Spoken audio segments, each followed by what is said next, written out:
যে অন্নপূর্ণা যোজনা, এখানে আমরা নতুন করে ফর্ম দিয়ে নথিভুক্ত করার কাজ শুরু করেছি। তার কারণ আমরা এসআইআর এর পরবর্তী সময়ে দেখেছি যাদের নাম ভোটার তালিকা থেকে স্থায়ীভাবে বাদ গেছে এমন লক্ষ লক্ষ ভোটার তালিকায় নাম না থাকা ব্যক্তিগণ বিগত সরকারের লক্ষ্মী ভান্ডার সহ নানা সামাজিক প্রকল্প কেন্দ্র এবং রাজ্যের সুযোগ পাচ্ছিলেন।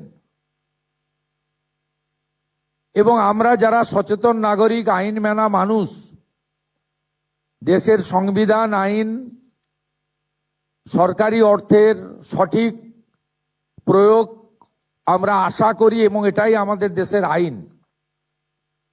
আমরা কেউ চাইব না যে একজন অভারতীয় তার অ্যাকাউন্টে সরকারের অর্থ প্রবেশ করুক। এক্ষেত্রে খুব পরিষ্কারভাবে বলে রাখা দরকার আছে, যাদের বিচারাধীন ছিল এবং পরবর্তীকালে তারা ট্রাইব্যুনালে আবেদন করেছেন, তাদেরকে আমরা স্থায়ীভাবে ভোটার তালিকা থেকে নাম বাদ গেছে এই পর্যায়ে ধরছি না।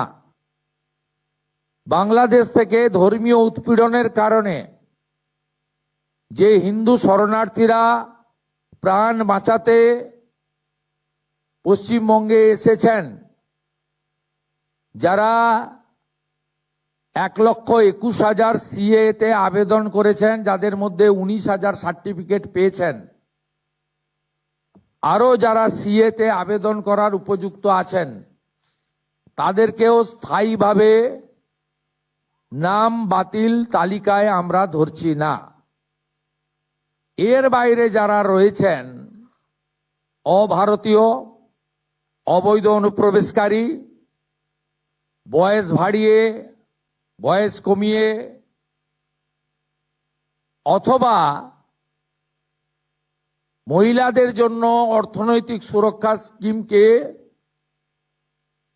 বিগত দিনে দুর্নীতির আশ্রয় নিয়ে বিগত যারা শাসক ছিলেন, যারা জনগণের দ্বারা প্রত্যাখ্যাত হয়েছেন, তাদের আশীর্বাদে পুরুষরা যে ধরনের বিগত লক্ষ্মী ভান্ডারের সুযোগ পাচ্ছিলেন, আমাদের এই স্বচ্ছতার সঙ্গে যে ফর্ম ফিল আপ এবং ভেরিফিকেশনে তারা সুযোগ পাচ্ছেন না, পাবেন না, পাওয়া উচিত নয়।